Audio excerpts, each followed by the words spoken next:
बिस्मिल्लाहिर्रहमानिर्रहीम। अल्लाहुम्मा सल्लि अला सय्यिदिना मुहम्मद व अला आलि सय्यिदिना मुहम्मद कमा सल्लैता अला इब्राहीम व अला आलि इब्राहीम इन्नका हमीदुम मजीद। अल्लाहुम्मा बारिक अला सय्यिदिना मुहम्मद व अला आलि सय्यिदिना मुहम्मद कमा बारकता अला इब्राहीम व अला आलि इब्राहीम इन्नका हमीदुम मजीद। मुअज़्ज़िज़ ख़ातीन व हज़रात, अस्सलामु अलैकुम। समा डिजिटल पे हम आपके सामने हैं और एक छोटी सी एक नशिस्त और एक बैठक। अगर आप मुझसे पूछें कि आज हम क्या बात करेंगे, तो मैं भी ये सोच रहा था कि ये बात मैं आप तक कैसे बताऊंगा। तो मुझे लगा कि मैं आपसे ये कहूं कि हम ये देखें कि खुशबू का सफ़र कैसे होता है। यानी आज का जो मौजूद सुखन है, जिस हवाले से बात होगी, वो तसव्वुफ़। और अजीब सी बात आपको मैं बताऊं कि एक बार माजी मोहतरमा बानो कुदसिया से मैंने ये पूछा, तो उन्होंने कहा, काका किसी और पूछ जरा इनू जान दो, मैनू तो नहीं पता। तो मैंने कहा कि अच्छा, आपको नहीं पता। तो वो बात ये कि ये भी हम हमारे सुनने में आया कि ये बात जो है ये कहीं कान में चुपके से कहने की है। मैंने इसलिए खुशबू का कहा कि खुशबू जो है उसको आप महसूस करते हैं, उसको आप फ़िज़ा में, वो क्या आप अपना तारुफ हवा बाहर की है।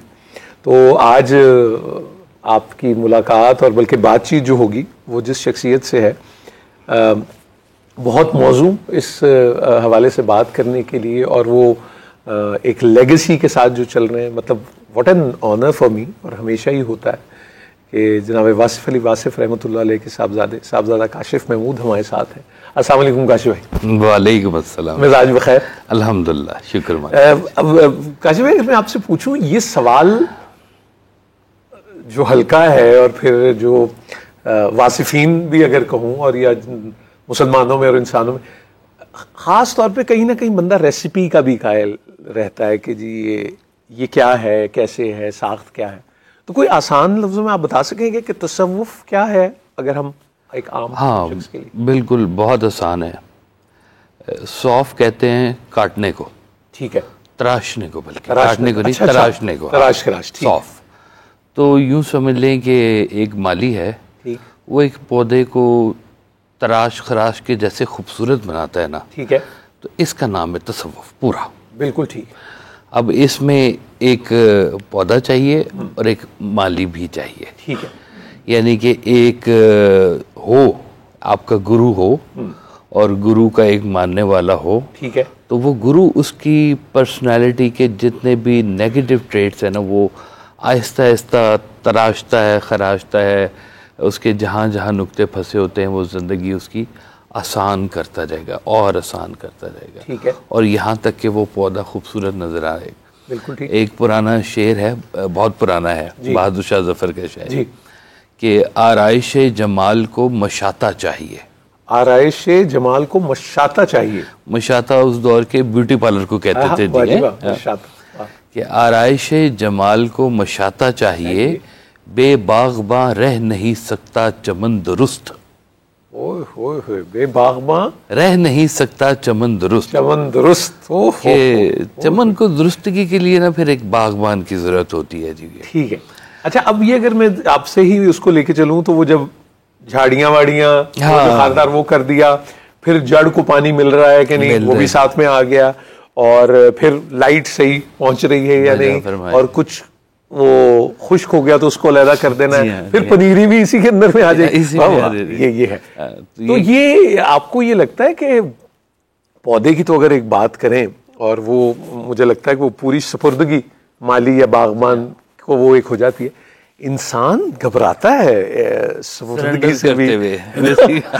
ये एक है मसला। टोटल सरेंडर करते हुए ना इंसान हमेशा ही घबराया, रब ताला को भी टोटल सरेंडर करते हुए घबराता है।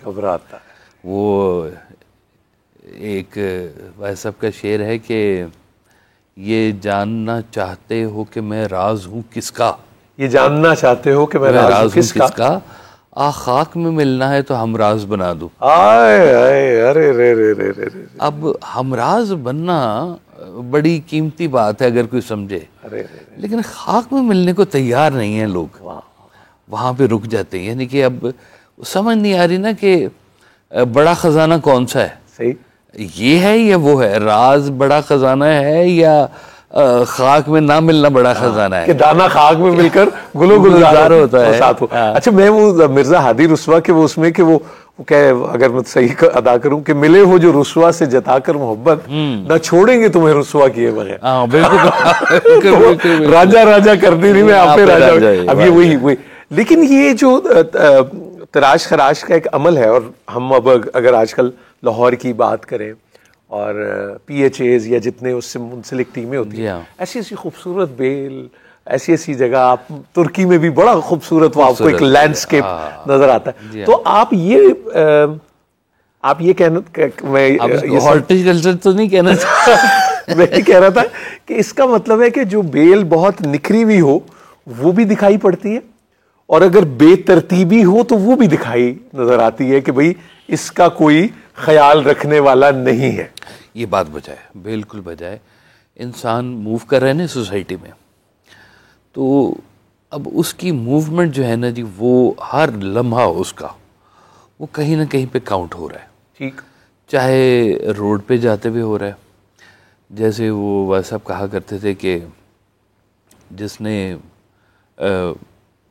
बड़ी जंग लड़नी हो वो मोहल्ले की लड़ाइयों में नहीं पड़ता। तो अब वो उसके चलने से नजर आ जाएगा कि ये छोटे मोहल्ले की लड़ाइयों में नहीं, ये छोटा नहीं है, ये इसका ज़र्फ भी बड़ा है और कॉज भी बड़ा है। इससे कहते हैं बड़ी रेस का घोड़ा, बड़ी रेस का घोड़ा है जी। हाँ, वो उसका चलने का अंदाज बताता है, वो उसकी माशरत बताती है, उसकी माशियत बताती है, और उसका अपने बुजुर्गों से और बच्चों से रवैया बताता है। हर चीज़ ऐसे निखर के साथ, ये पूरा एक पैकेज है, जिसे मैं कहूँगा ना कि जैसे कि फ़क्र और अंदेशाए सूदो ज़यां, फ़क्र और अंदेशाए सूदो ज़यां, ऐसे जैसे हंसी चेहरे पे चेचक के दाग। अब ये दो चीजें इकट्ठी हो नहीं, और सूदो ज़यां ऐसे है कि अब ये दोनों इकट्ठे होंगे तो एक हंसी चेहरे पे चेचक के दाग ही लगेंगे, और क्या लगेगा ये, क्योंकि ये दोनों एक जगह पे रह नहीं सकते। कि आप अंदेशा सूदो ज़यां में फंसे हुए अभी तक, वो कल की ब्रेड के बारे में अभी से तुम सोच रहे हो। फ़क्र इससे ज़रा थोड़ा फिर बड़ा है, वो ज़रा फिर आपको बेनियाज करता है इन चीज़ों से। जैसे वो दाता हुज़ूर ने ना किताब में जगह लिखा हुआ है कि तर्क लज्जत भी एक लज्जत है, और सूफ़ी उस लज्जत से भी बेनियाज होता है। तर्क लज्जत की लज्जत से भी बेनियाज होता है। अच्छा जी, अगर अब हमने आपने ये जो तराश खराश की बात की, तो क्या इसका सफर सबसे पहले अपने आप से शुरू होता है? होता तो सारा सफर अंदर ही है, अंदर ही। हाँ, विचे बेड़े विचे चेड़े विचे वंज महाने हूँ, 14 तबक दिले दे अंदर तंबू मांगन ताने हूँ।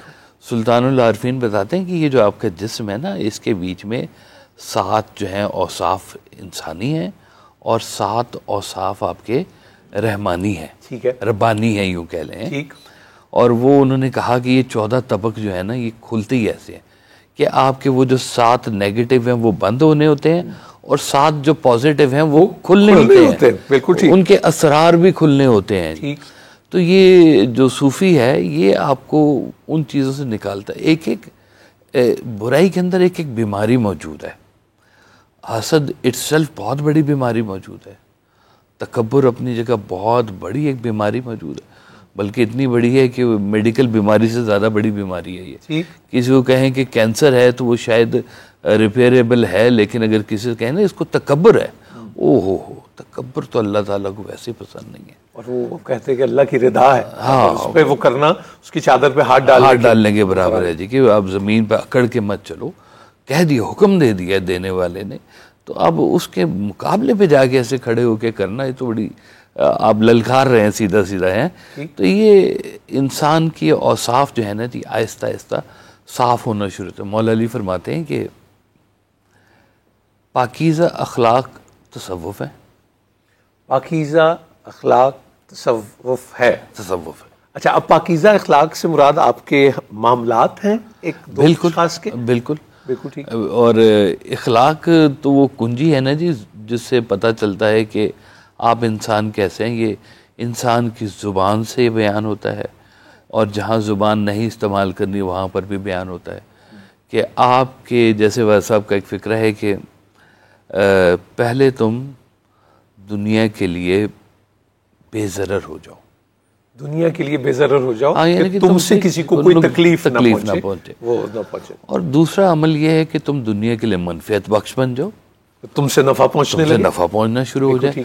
तो अब ये पूरी फकीरी है इसके बीच में जी, कि आपकी ज़ात से लोगों को नुकसान ना हो, बल्कि आपकी ज़ात से लोगों को नफ़ा हो, फ़ायदा हो। ये है मुकम्मल दरवेशी, ये है मुकम्मल सूफ़ी, और ये है आज का फ़क्र जिसको कहते हैं। ये दौर ऐसा दौर चल रहा है कि वह सब कहा करते थे कि इस दौर में अगर तुम कोई नेकी नहीं कर रहे ना तो कोई बात नहीं, लेकिन अगर तुम गुनाह नहीं ना कर रहे तो ये भी बड़ी नेकी है। अल्लाह अकबर कबीर। ये ऐसा दौर चल रही है। सही सही। तो इस आपकी बात से वो मुझे बाबा इशफाक साहब वो कहते थे कि अनवर टोल जो है, हाँ जी, उसका दरख्त, वो कहते थे ओदा भी तो कभी दिल करता होगा कि मैं भी तो खा के देखा कि अनवर टोल अब किस तरह होता है, लेकिन वो खिलाता ही रहता है, खुद नहीं कभी चखा उसने उसका मजा। सही बात है ना जी। और पत्थर भी फिर वो भी साथ पैकेज में आ रहे हैं। वो कहते हैं ना कि जी अब आप किसी ने अगर आम ना चखा हो और वो कहे कि जी मुझे बताएं इसका जायका कैसा है, तो आप उसके ऊपर 150 सफ़े की किताब लिख दें तो वो बात नहीं पहुंचेगी, जो 2 फाड़ियां खिला दें उसको समझ आ जाएगी कि ये क्या है, इमली जैसा खट्टा है, मीठा है, जो भी है ना जी। तो उससे बहुत बेहतर है कि वो उसको 2 फांक दे दें, उसको मियाँ ये है। बिल्कुल ठीक। काशिफ भाई, ये दिस इज 2024 जी। पिछले 101 साल में इजादात बहुत ज़्यादा, अब हम कह रहे हैं पाम में है, mind reading, what not, AI और ये सब सिलसिला साथ साथ चल रहा है। ये जब हम तसव्वुफ की बात कर रहे हैं तो ये एक वर्ल्ड ओवर फिनोमिना है, कायनाती सारा सिलसिला है, या ये किसी एक खित्ते से मुंसलिक रहता है? मतलब हम क्या कहेंगे कि बर सगीर की तरफ या सीरिया की तरफ या तुर्की की तरफ, या it's a world over thing? ये कहना चाहिए कि ये वर्ल्ड फिनोमेना है एक, ये हर मज़हब में है। सेंट्स कहते हैं ना जी, ठीक, पुराने सेंट माइकल, सेंट जॉन्स है, सूफी, वो आपको क्रिश्चियन, वो भी संत भी आप जब वो संत कहते हैं, साधु हो गया, भगत हो गया, जोगी कहते हैं जिसको, हाँ जी। तो ये उनमें भी मौजूद, बल्कि जो पुराना हिंदुइज्म का कल्चर है उसके बीच में तो बहुत गहरी गहरी और मज़ेदार बातें आई हैं। वासिफ कहे कबीर से, भगत कबीर हैं, वासिफ कहे कबीर से सुनो हमारे यार, हम तुम जैसे जगत में आए ना दूजी बार। आए मुकर्रर जी, मुकर्रर। वासिफ कहे कबीर से सुनो हमारे यार, हम तुम जैसे जगत में आए ना दूजी बार। ठीक। तो ये चल रहा है फिनोमेना हर तरफ। लेकिन अगर मैं ये कहूँ कि जैसे आप मुझे ये कहेंगे कि भाई नमक की ये खूबी, आप ये खाते हैं इससे ये होता है, शुगर ये करती है, प्रोटीन ये करती है, कार्ब्स ये करते हैं, ये हो गया मेरी जिस्मानी खुराक से मुतालिक। तो अगर ये कहूँ कि इसकी ज़रूरत क्यों पेश आती है, जैसे आपने वो मेकअप के उस हवाले से भी बात की, तो क्या ऐसा नहीं होता आपको कि आपको ज़रूरत पड़ती है एक रहबर की या गुरु की, या एक वो राशिद अगर रुश्द हिदायत के हम उस, हाँ जी, हाँ जी, बिल्कुल। तो क्यों पड़ती है ज़रूरत? हाँ, कुछ लोग कहते हैं कि ये अकेला सफ़र है रब का, आप सफ़र करो और चलते चलो। ठीक है, ठीक। अब ये एक दौर तक ये ठीक रहा, लेकिन एक चीज़ से तजर्बा हुआ कि अगर अकेली किताब ही सब कुछ है तो फिर नबूवत क्या है?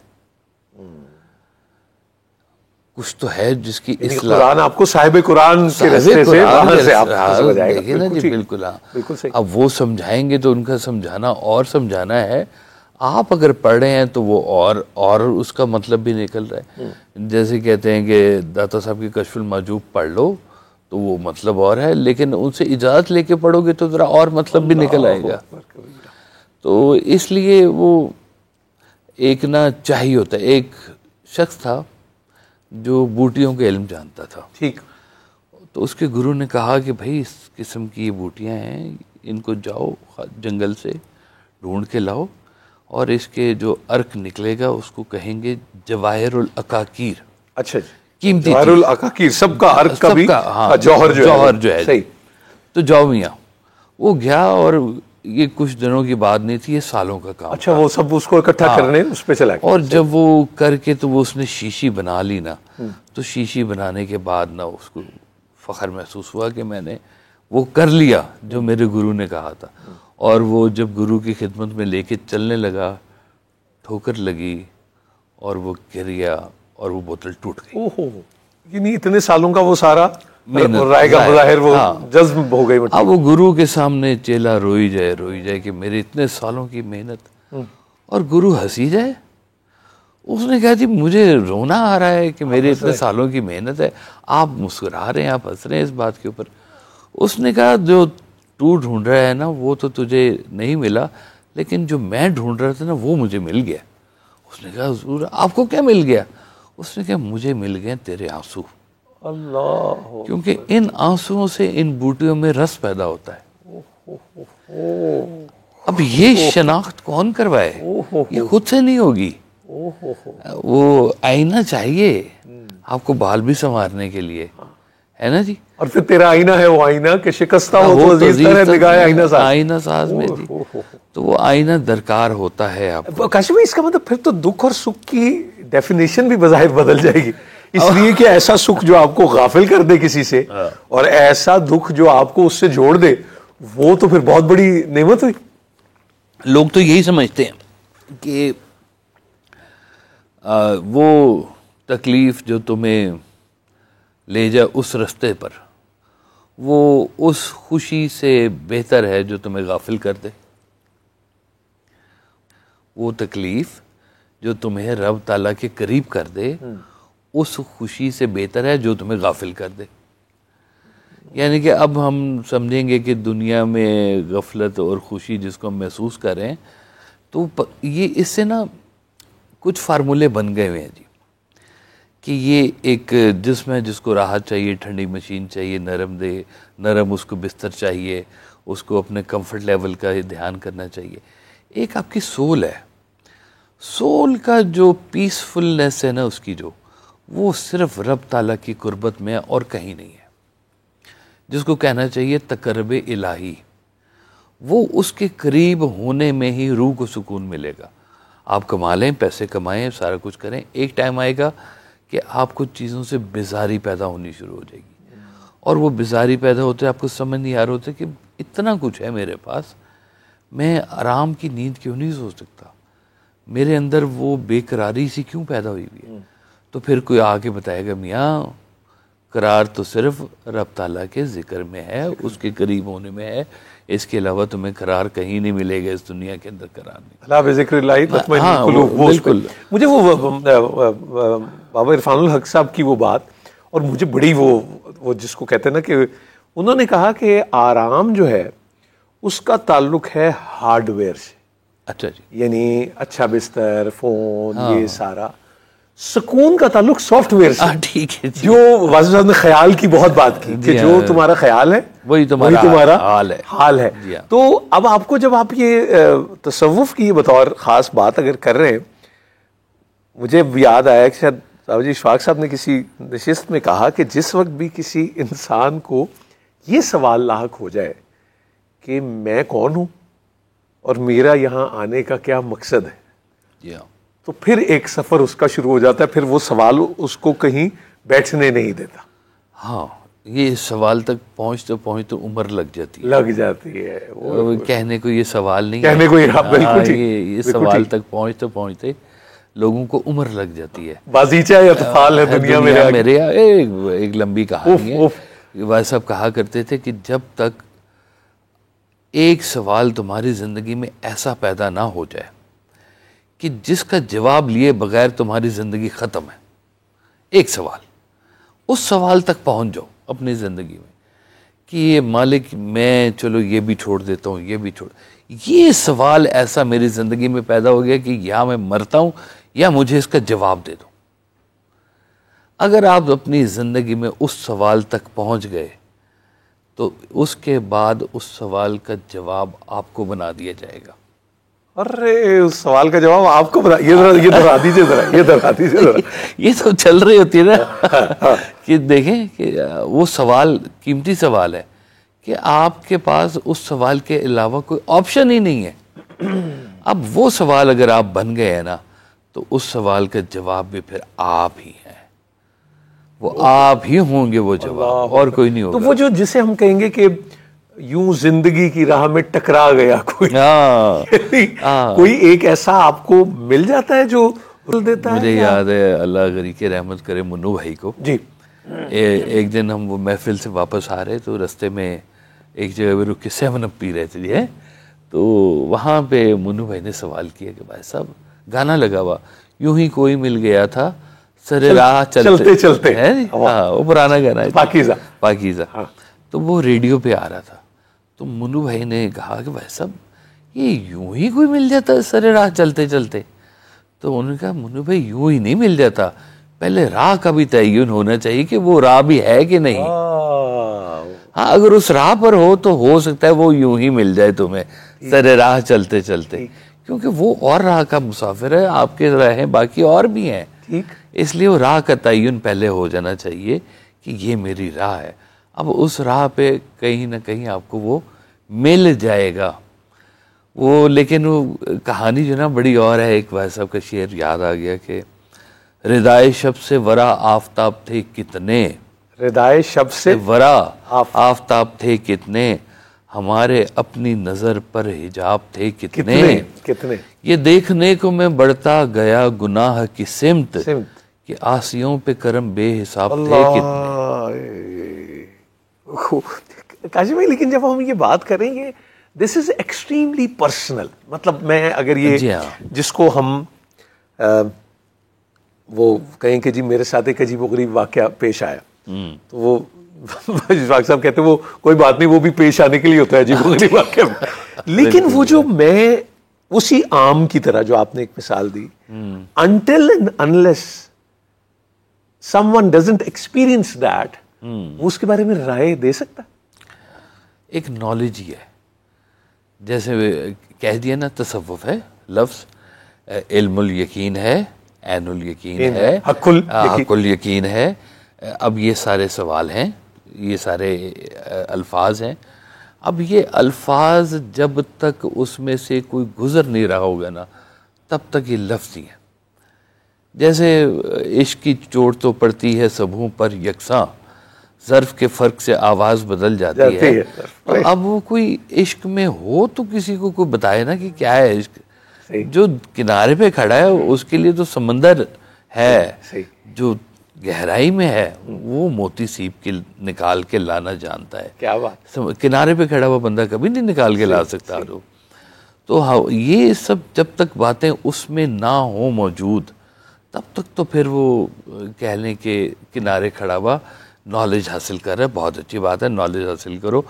लेकिन सिर्फ नॉलेज ही ना हासिल करते रह जाना, ज़िंदगी लाइब्रेरी के बाहर से गुजर जाएगी, उसको भी पकड़ लो जाके थोड़ी देर, उसके साथ भी चल लो थोड़ी देर, कि अलूम ही नहीं हासिल करने, सिर्फ कोई ज़िंदगी में इतना इल्म ले लो जिसमें चलने में तुम्हें आसानी हो जाए, ताकि तुम्हारा रास्ता आसान हो जाए। मतलब कमेंटेटर कमेंट तो कर सकता है, लेकिन वो जो मैदान के अंदर में है, जो उसको फेस कर रहा है, जी हाँ, और वो किस स्पीड से गेंद आ रही है और वो क्या सारा हो रहा है, वो उसको ही देन एंड देयर पे बिल्कुल फैसला उसका ही करना है, और वो ही जानता है जिसके दिल पे गुजर रही होती है, जिसके दिल पे गुजर रही होती है। तो वो उसके अलावा बाकी जो है ये इंफॉर्मेशन है।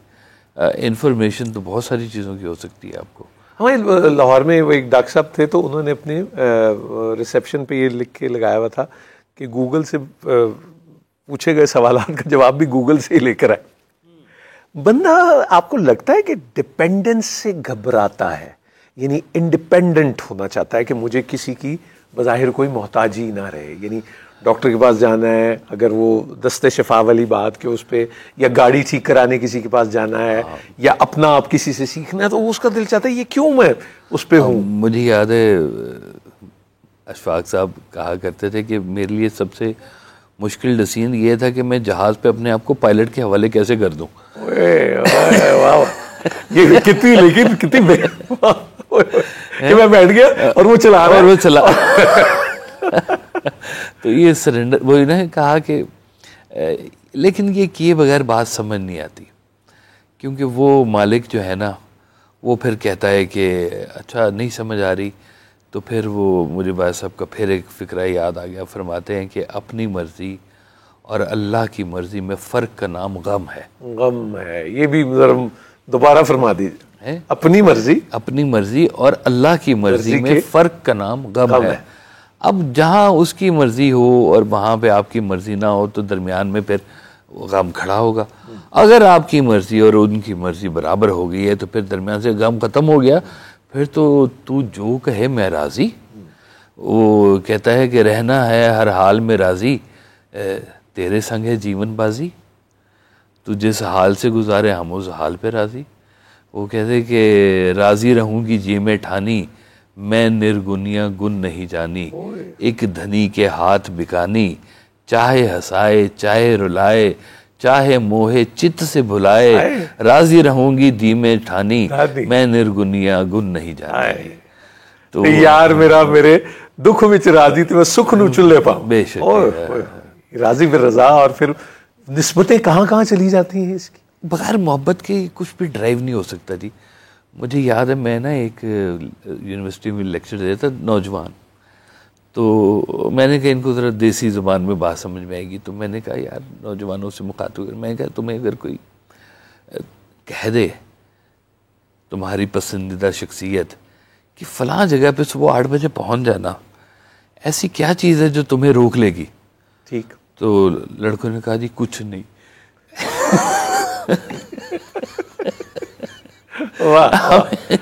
कोई चीज़ नहीं रोक सकती सुबह 8 बजे वहाँ पहुँचने से, हम चाहे बारिश हो बरसात हो, हमने वहाँ पहुँच जाना है।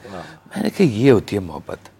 मुझे तो अब तो वो खैर उस पर सुना पतंगबाजी को बनाने पे भी जुर्म, वो कोई तरमीम आ गई वो, लेकिन वो बच्चा जिसको जून के तीसरे पहर में जब उसको सोने का कहा जाता है, वो जब जूते उतार के छत पे जाता था उस पतंगबाजी के लिए, फिर चेहरा सुर्ख भी होगा, मार भी पड़ेगी, वो चीज उसको नहीं को रोक सकती थी। फिर वो करते रहे, और वो मुझे भी असल में मैं आया इस तरफ कि मुझे शेर आपसे हम सुन रहे हैं वो पंजाबी का वासिफ साहब का, वो खैर वाला वो तो आता फरमाई। आप फरमाते हैं कि उड़दी नहीं आसमाना उत्ते अपने आप पतंग, उड़दी नहीं आसमाना उत्ते अपने आप पतंग, जिदे हथ च डोरे तेरी ओदियां खैरां, जिदे हथ डोर तेरी ओदियां खैरां। वो फिर चला रहा है जी, जैसे भी चला रहा है वो, तो मोहब्बत के बगैर नहीं है जी ये सारा। वो फिर ये जो बुज़ुर्ग होते हैं ना, एक तो पहले नंबर पे ये ना सीधे सीधे आने नहीं देते आपको अपने पास, कहते हैं सीरियस लोग चाहिए, ज़रा आए हो नमक लेने ले लो, चीनी चाहिए चीनी ले लो, ताल्लुक बनाने आए हो तो बैठ जाओ।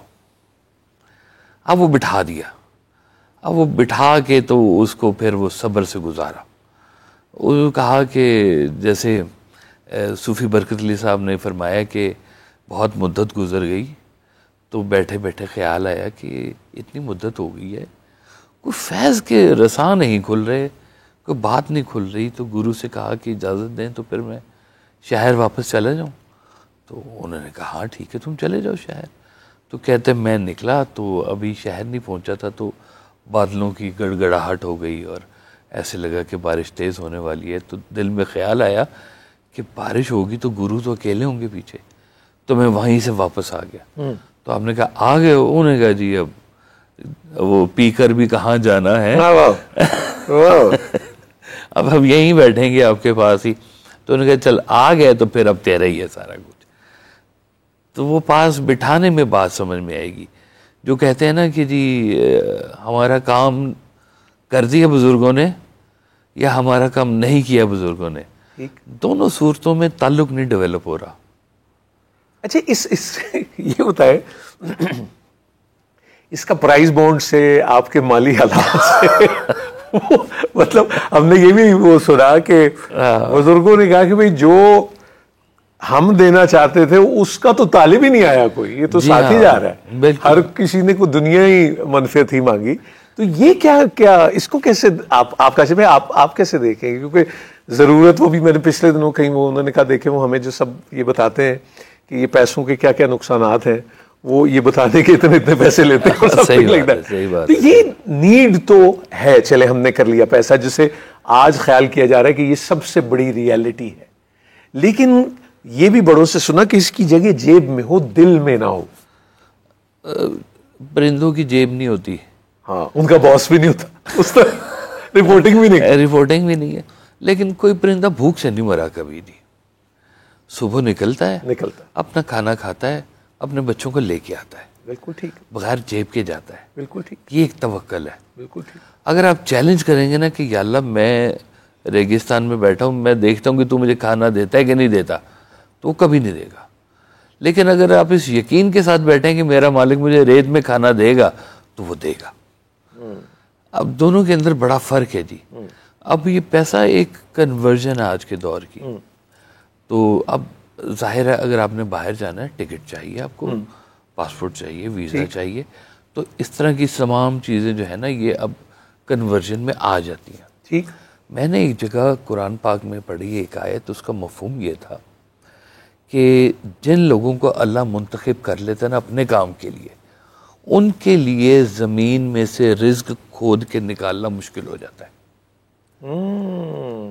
उनके लिए ज़मीन खोद के रिज्क निकालना मुश्किल हो जाता, क्योंकि अल्लाह ने उनको अपने काम के लिए मुंतखब कर लिया।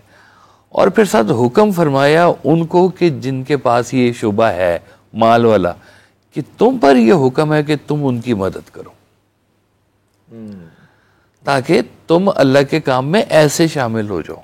बिल्कुल ठीक। चलो हर तरह से तो नहीं, इंसान सारे दरवेश बनने से रहे, सारे औलिया अल्लाह बनने से रहे, जो किसी के समझ में आ जाए तो वो इस कॉज में अगर शामिल भी हो जाता है तो वो अल्लाह के कॉज में शामिल हो रहा है, इंसान के कॉज में नहीं शामिल हो रहा, क्योंकि वो जो काम कर रहा है वो भी, उसका भी मनसब और उसका भी जो मशरब है वो अल्लाह का काम ही है, और कोई काम नहीं है। अच्छा, अब इसके अंदर फिर इखलास और प्योरिटी जो है, purity of heart for that matter, कि अगर वो लामा साहब कहते हैं कि जागने वाले को महरूम दो आलम रखा, सोने वाले से कहा सारी खुदाई तेरी। अब ये बात दुरुस्त है कि इन सलासिल में हसद ज्यादा होता है कि यार 10 साल असी ला देते तो वो बंदा कल नू आया तो ऐसी गल हुई भला। और मुझे लगता है ये वो मैरिड जो है ये फिर कुछ इब्लीस से के आर्गुमेंट से मिलता जुलता नहीं। पहली बात आपको बता दूं, जो फैज लेने निकले ना उसको शायद फैज ना मिले, सॉरी टू से। ये जो लेने निकला है ना उसको मिलता नहीं है। ये तो अपने को दुख का मदावा ढूंढने निकलते हैं ये लोग। अच्छा, ये अपनी तकलीफ की राहत ढूंढने निकलते हैं।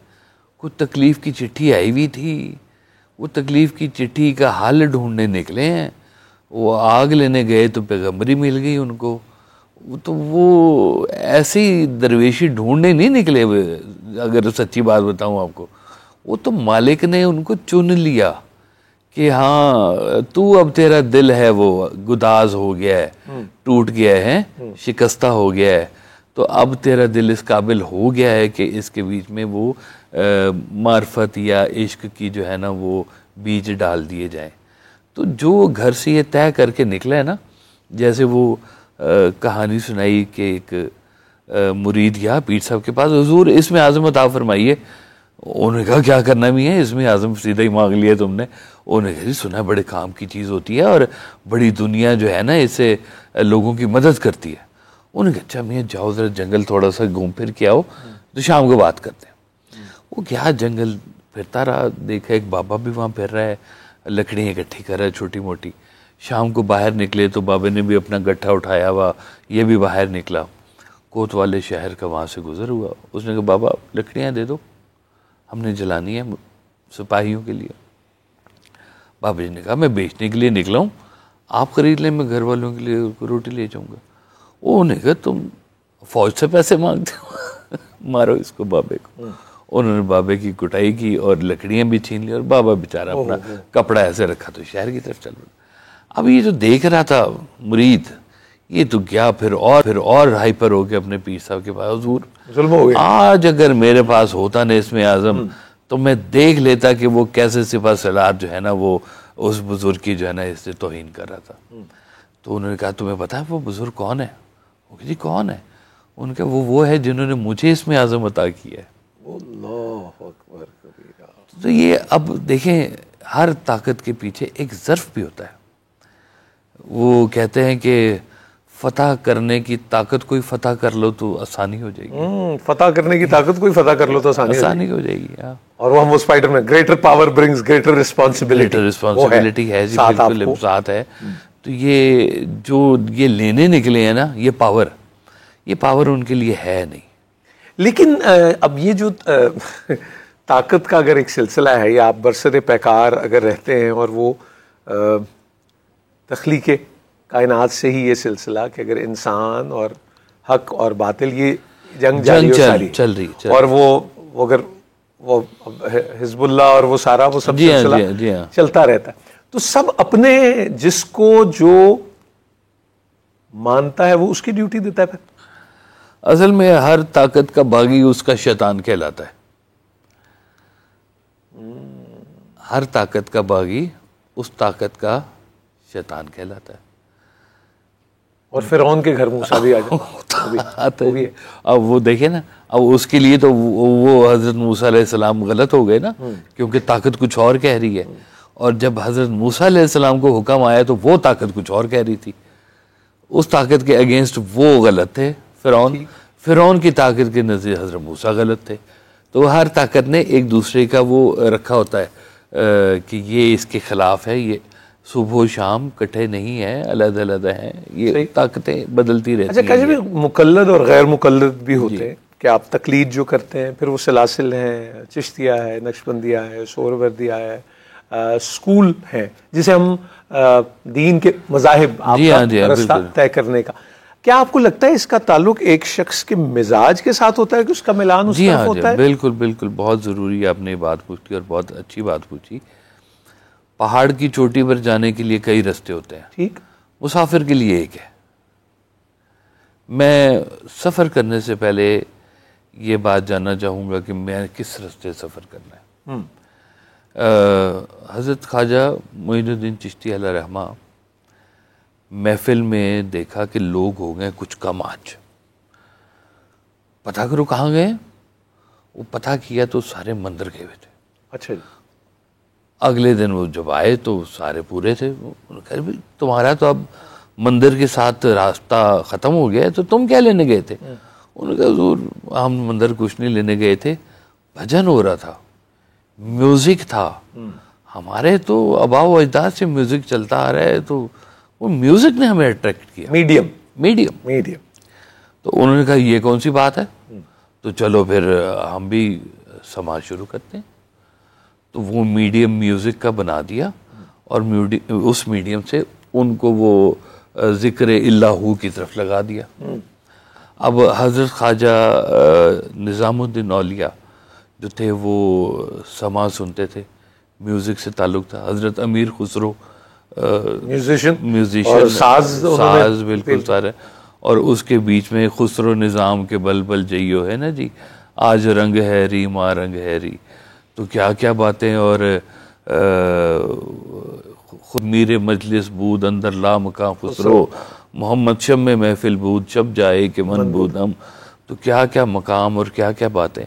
तो अब इसके खिलाफ एक और जगह थी जिन्होंने कहा कि कवाली ठीक नहीं है, ये कवाली कॉल ये हम पसंद नहीं करते, हम सीधे सीधे जिक्र करने वाले हैं। तो फिर उन्होंने कहा जी अच्छा कौन सा जिक्र होता है जी? एक ने कहा जिक्र खफ़ी होता है जो अपने अंदर चल रहा होता है, और एक जिक्र जली होता है, जली है वो जो बावाज़े बुलंद कहते हैं। अभी दो मिजाज हैं, तो वो खफ़ी वाले ने जली वाले को जाके कह दिया वो इतनी ज़ोर से अल्लाह को बुला रहे हो, कितने गवाच गया जी है, इतने ही अंदर होता है अल्लाह, नेड़े आवाज़ मारो जरा है। तो उन्होंने कहा नहीं भाई हम ज़र्ब लगाते हैं, हम ये करते हैं, हमारा तो इसके बगैर जो है ना काम नहीं पूरा होता। तो ये अपने अपने मिजाज के साथ जोड़ा इसलिए है कि सब पहाड़ की चोटी की तरफ चले। ठीक, वो कहते हैं परिंदों की दुनिया में एक दफ़ा आवाज़ आई कि तुम्हारा जो गुरु है ना वो है फलानी पहाड़ी की चोटी के ऊपर, और उसका नाम है सिमुर्ग और फरीदुद्दीन अतार का जो, हाँ सिमुर्ग उसका नाम है। तो जाओ गुरु को मिल लो। तो कहते हैं लाखों परिंदे उड़े, कोई तूफान में रह गए, कोई किधर रह गए, कहाँ रह गए। तो बड़ी मुश्किल परिंदे पहुंचे चोटी के ऊपर, तो जाके देखा गुरु को ही नहीं। तो आवाज़ उन्होंने कहा पक्की आई थी, गुरु कैसे नहीं है। तो फिर वहाँ पे आवाज़ है, उन्होंने कहा कि तुम कितने हो। उन्होंने कहा जी हम 30 परिंदे पहुंचे। तो उन्होंने कहा वो सी जो है ना 30 को कहते हैं, तो आज से तुम सारे गुरु हो। तो पहुंचने वाले जो है ना, वो गलती उसकी है जो ये खड़ा देख रहा है कि वो क्या कर रहा है और वो क्या कर रहा है और वो क्या कर रहा है, शिर्क कर रहा है, फलां कर रहा है। यानी आपका ध्यान अपने से हटके कहीं और तरफ चला जाता। अब जो और तरफ देख रहा है ना, वो अपना सफर नहीं कर रहा। मैं कहता हूँ कि आमीन ऊंचा कहो या आमीन नीचा कहो, आमीन आमीन ही रहना है। बिल्कुल ठीक। और वो अंदाज जिसका जैसे जिसका बांध के या खोल के वो हाँ है, अपना वो है, रखें। बिल्कुल ठीक। वो मेरी या आपकी नमाज तो है नहीं, नमाज अल्लाह की। अल्लाह जाने, बंदा जाने। हम ऐसे खामखा बीच में मामे बन रहे हैं जी कि तू क्या कर रहा है तो तू क्या नहीं कर रहा। मैं जमात में खड़ा हुआ जी, तो बिल्कुल मैं मौलवी साहब के पीछे था। तो मौलवी साहब ने कहा कि जिनकी टखनों से नीचे है ना तलवार, वो तो जहन्नम में जाएंगे। उन्होंने कह दिया ये बिल्कुल। तो पीछे मोड़ के देखा तो मेरी टखनों से नीचे थी। मैंने कहा जी फिर मैं तो फिर जावांगा। जो मेरी पक्की इतला मिल गई है कि मैं हुण इधर हाँ या इधर हाँ, तो फिर नमाज पढ़ने का की फायदा फिर है कि आपने टखने करने इस तरह से। तो टखने किसी मकसद के तहत थे कि जहाँ पर लिबास, लंबे लिबास रौनक पैदा करते थे। वो एक फॉल जो है उसकी, फॉल उसकी उसका मतलब था कि ये एक बड़ा, हाँ जी। तो अब उसका अंदाज और था, उसका माशरत से उसका ताल्लुक है, माशरत से ताल्लुक है। ये हम इसको किस नहज पे लेके जा रहे हैं। तो ये सूफी जो है ना, ये इन चीज़ों में फंसने से इंसान को रोकता है। लेकिन बिलउमूम ये एक बात है कि आप हतुल वसा ये कोशिश करते हैं कि वो एक ढीला ढाला लिबास जिससे जिसमें उसकी साख्त उस तरह वाज़े ना, वो बेसिक वो वही रहते हैं। लेकिन अब सर्दी होगी, साइबेरिया होगा, तो वो आप सब वो करेंगे। और गर्मी जैसे अब रेगिस्तान के अंदर में अगर है जी हाँ, वो उसको एरी ही होना होगा, वो आपको उसके अकॉर्डिंगली अपने आप को कुछ नहीं। इसकी बेसिक ट्रेड्स हैं, जैसे कह लें कि इखलाक है इसमें, तसव्वुफ में, इसमें सियाहत भी है, इसमें ये गदड़ी भी है, और इसके बीच में एक दो और भी चीज़ें हैं कि जो ये सारी चीज़ें मिला के अब जितने भी औलिया अल्लाह हैं वो अपने अपने हवालों में सियाहत भी करते रहे। बहुत बल्कि कहते हैं दरवेश तो ठहरता ही नहीं सफर। और बल्कि आप सारे हमारे उस्मान दाता गंज रहमतुल्लाह अलैह कहाँ से सफर, ख्वाजा मुइनुद्दीन चिश्ती अजमेरी रहमतुल्लाह अलैह, बाबा फरीद गंज शकाती, बड़े लंबे लंबे सफर, यहाँ से अफगानिस्तान से आगे रशिया और पता नहीं किधर किधर से घूम घाम के वापस आए। तो वो बल्कि एक वाक़या उन्होंने सुनाया कि मैं गुजर रहा था तो मैंने देखा कि एक औरत जो है ना वो अपनी नौकरानी को मार रही है। उन्होंने पूछा कि क्या हुआ है, उसने कहा वो लगा रही थी काजल आँख में, तो रिड़क चली गई। तो आँख में रिड़क महसूस हुई तो वो औरत ने अपनी नौकरानी को मारना शुरू किया। हज़रत बाबा फरीद गंज शकर ने वाक़या देखा, चले गए। अब वो सफ़र लंबा है जी, लंबे सफ़र के बाद पता नहीं कितने सालों के बाद जनाब वो तशरीफ़ लाए, तो एक कब्रिस्तान में आके बैठे तो देखा कि अजीब सा मंज़र कि कब्र खुली हुई है और इंसान की खोपड़ी नज़र आ रही है और उसके बीच में चिड़िया ने बच्चे दिए हुए, और चिड़िया आई है और वो बच्चों को उन आँखों में से वो खोपड़ी की खाना खिला रही है। अब ये मंज़र जब उन्होंने देखा तो मुकाशफा किया कि ये क्या है मंजर, तो पता चला कि ये तो वही औरत है जो अपनी नौकरानी को सिर्फ इस बात पे मार रही थी कि इसने रिड़क दे दी है और आज उसकी खोपड़ी में बच्चे दिए हुए हैं और चिड़िया खाना खिला रही है। और वो फिर एक दोहा कहा वहाँ पे आपने कि जिन लुई जग मोया ओ लुई में डिठ, कजरा रेख न सहंदिया से पंछी सुए बिठ। कि कजरा रेख नहीं सह सकती एक नहीं सह सकता था, आज वहाँ पंछी बैठे हुए खाना खा रहे हैं जी, वो देख लें।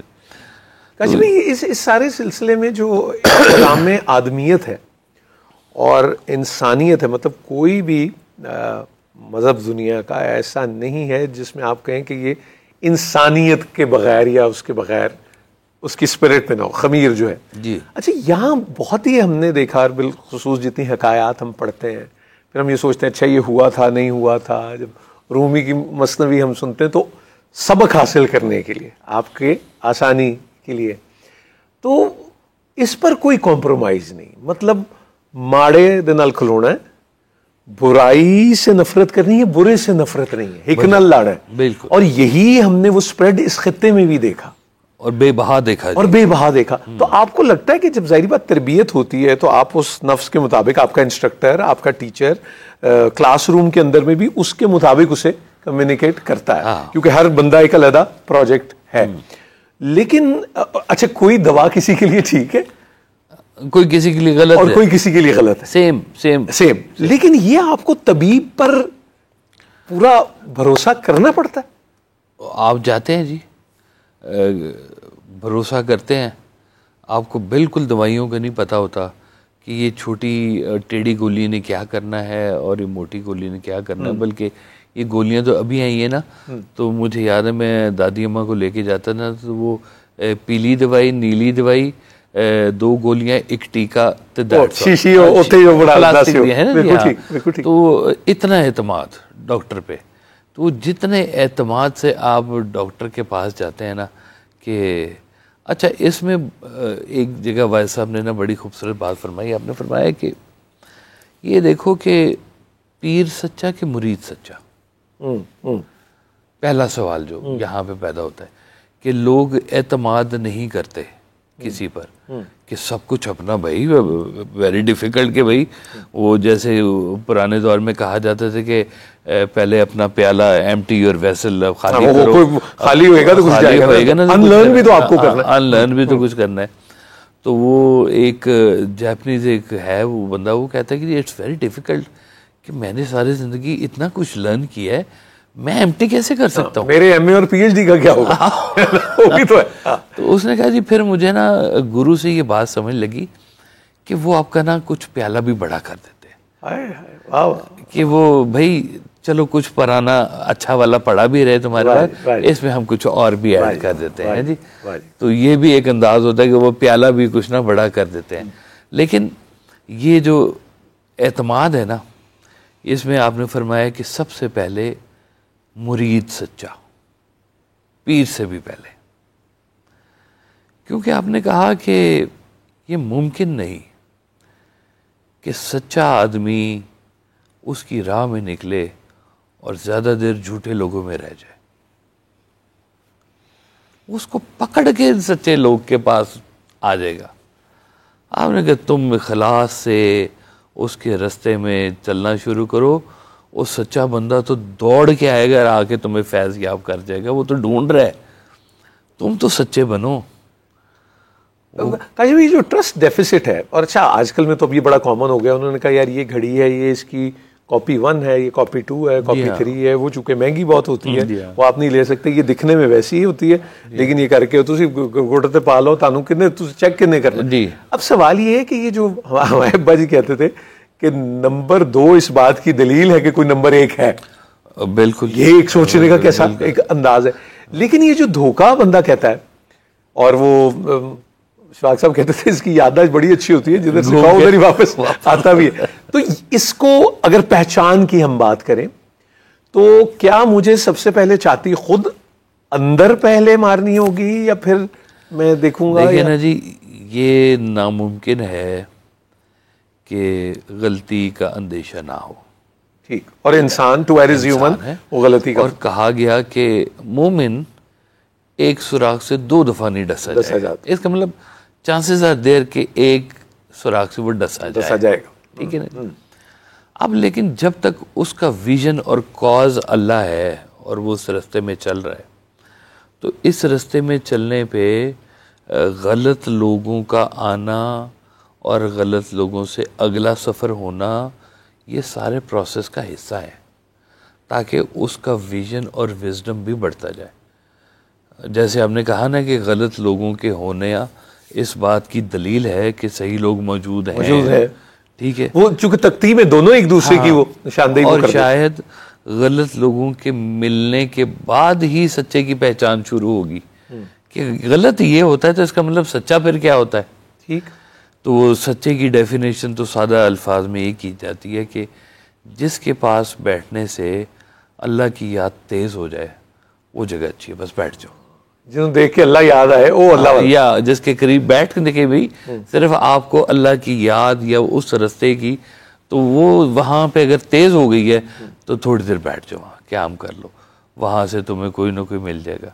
वो कहते हैं कि एक बंदा गुरु की तलाश में था, तो किसी ने कहा कि मियाँ ये ले लो बीज, इसको लगाओ, इसको दिया करो पानी, पौधा निकलेगा, एक दिन फूल निकलेगा। और पानी कैसे देना है कि जो बुजुर्ग देखो ना अल्लाह वाला है उसके पाँव धो, और पाँव धो के पानी तुमने इसको पौधे को देना है, और कोई पानी नहीं देना। अब पानी देना भी पौधे को ज़रूरी है जी। तो वो रोज़ ढूंढता था कि कौन सा बुजुर्ग मुझे नज़र आ रहा है, तो वो पाँव धोता और ला के वो पौधा निकल आया, और पौधे पे एक दिन फूल निकल आया। अब ये दिन था कि गुरु ने मिलना था, तो वो एक बंदा आ गया, तो उसने कहा जी आप मेरे गुरु हैं, मुझे बीज इसलिए मिला कि आपने मुझे मिलना है। तो उन्होंने कहा कि हाँ ठीक है मैं तेरा गुरु हूँ, लेकिन तेरे वो सारे भी गुरु हैं जो जिनका पानी तूने इस पौधे को दिया। ओ हो। तो ये इस रास्ते में पत्थर भी मिल जाए ना, चलो छुरी तेज करो, आगे चलो यार, अब क्या बहस कर रहे हो, इससे ज़्यादा की ज़रूरत नहीं है। अच्छा जी, वक्त तो खैर वैसे ही ज़िंदगी में भी थोड़ा ही है, और इजाज़त लेने से पहले मेरा ख्याल ये मैं पूछता चलूँ, इंस्टेंट के हम बहुत कायल हो गए। मतलब ये चाय है, इसके लिए वो एक टी बैग है, वो कहते हो वो एक हमारे तावीज़ अली चाय भी कहते जी कर दो वो दो, साशे आ गया, ये हो गया, छोटा सा उसमें सारी चीज़ें बंद हो गई। इंस्टेंट के कायल हैं हम, कैसे मैं चुटकी बजाऊं, करतब कोई ये ज़रा मैं मुझे सबूत देना पड़े। हाँ जी, क्या ये मिजाज हमेशा से ही है या अब ये बढ़ गया और आप जाते तो सीखने हैं लेकिन आप इम्तिहान भी लेना शुरू कर देते अगले का? आप इसको how do you see it? Quran ने कहा है कि इंसान जल्दबाज है, झगड़ालू का भी। हाँ झगड़ालू भी है और जल्दबाज ये सब कुछ बहुत जल्दी लेना चाहता है, लेकिन सब कुछ बहुत जल्दी में है नहीं। हाँ कर लो, तलाश शुरू कर दो। आधी से ज़्यादा शब गम कट भी चुकी है, हम तो कह रहे हैं कि अब भी आ जाओ तो ये रात बड़ी है। तो शुरू तो करो, आज शुरू कर लो। चलो सवाल पूछना चाहते हो सवाल पूछ लो, बाज़ जगह सवाल पूछे बगैर भी जवाब मिल जाएगा तुम्हें।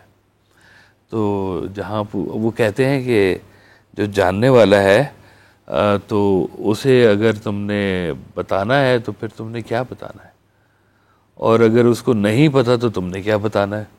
वाह, वो साथ रहने पे भी वो फरमाया था ना कि भाई अगर किसी के साथ रहना है तो झगड़ा कैसा, हाँ, और अगर साथ नहीं रहना तो झगड़ा कैसा। बिल्कुल सही बात है, बिल्कुल सही, बिल्कुल सही। तो इंसान जो है ना जी है फितरतन जल्दबाज, लेकिन कुछ चीज़ों का ज़िंदगी में फैसला हो जाना चाहिए। ठीक है कि ये गलत है, ये सही है, ये इसके साथ चलना, इसके साथ नहीं चलना। सब कुछ इंसान एक टाइम पे इकट्ठा नहीं कर सकता। कि मैं कहूँ कि जी मैं दरवेश भी बहुत हूँ और मैं बिजनेसमैन भी बहुत अच्छा हूँ और मैं शिकारी भी बहुत अच्छा हूँ, तो ये सब कुछ इकट्ठा चलेगा नहीं। आप करके देख लें, डिजास्टर है इसका एंड। आएगा चीजें आड़े आती हैं, आपको प्राइमरी और सेकेंडरी में फिर चॉइस करना ही पड़ता है। बिल्कुल करना पड़ता है जी। अपनी ज़िंदगी के साथ, अपनी ज़ात के साथ पहले फैसला करें कि ये मेरी ज़िंदगी का फैसला है, उसके बाद फिर डोरी दे दें, मालिक के हवाले करें। वो मुझे इससे सबक दिलवाए, वो मुझे उससे सबक दिलवाए, इससे थोड़ा दिलवाए, उससे धोखा दिलवाए, और उससे कोई मुझे बात समझा दे। कहीं ना कहीं पे तो वो अंदर होता है आपका दिल, जिसको सैकल करना कहते हैं ना, पॉलिश करना है, पहले तू अपने आप को एक आईना बना, वो खुद निकल के आएंगे अपने हिजाब से। तो हिजाब का तो यही तरीका है कि बस वो 1000 साल पहले दाता साहब ने कहा कि मैं आया हूँ इसलिए कि शरीयत और तरीक़त के ऊपर थोड़ी गर्द पड़ गई है, ये साफ करने के लिए आया। 1000 साल पहले गर्द पड़ी हुई थी, तो अब तो मनोमटी तले दब गया हुआ इंसान कहना चाहिए ना जी। तो लेकिन अभी भी वो लोग हैं जो तुम्हारी गर्द हटाते हैं, तुम्हें तुमसे रूशनास करवाते हैं और कहते हैं कि जैसे साहब का शेर है कि आईने के आगे खड़े हुए हैं और कह रहे हैं कि ये हम हैं तो वो कौन, वो हम हैं तो ये कौन, आईने में कुछ और ही हम ढूंढ रहे हैं। वाह जी वाह जी वाह। Ajmer what a pleasure talking to you, बड़ा ही अच्छा लगा। जज़ाकुमुल्लाह बिल खैर। मुझ खातिन और हज़रात, ये जितनी भी नशिस्त और बैठक हुई,